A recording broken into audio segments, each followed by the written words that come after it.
Video, we're going to be working on these in the hoop tags. I think they came out so cute and perfect for my gingerbread Christmas theme in the living room, and I'm going to be adding these as part of like the stockings. And yeah, let's get started. Here is the step-by-step instructions on how to make these. Okay, so we're going to start first with the placement stitch.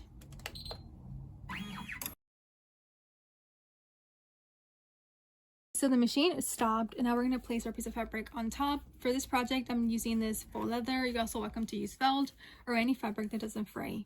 Anywho, we're going to place it on top, and once we start the machine, it's going to create the tack down stitch holding the fabric in place, and then it's going to start stitching out the little details on the cookie, and then I'll be back so we can place our second piece of fabric underneath the hoop.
So the machine stopped, I took out the hoop, and this is what we have so far.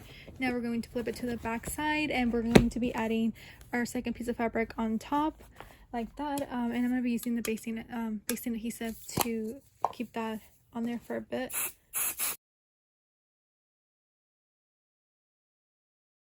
We're going to start the machine again. It's going to create the final stitches connecting the top and bottom together.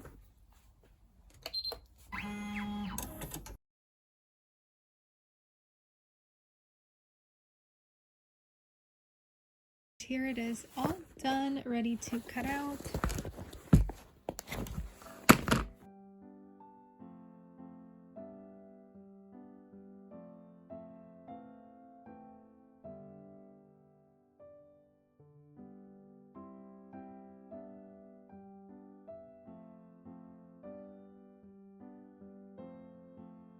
And we are done with this project. Let me add some thread, and then let me take him inside so I can hang him with the stockings, and then I'll show you guys what they look like. And yeah, that's pretty much it. I will link the files down below, and I'll see you guys on the next video. Bye guys.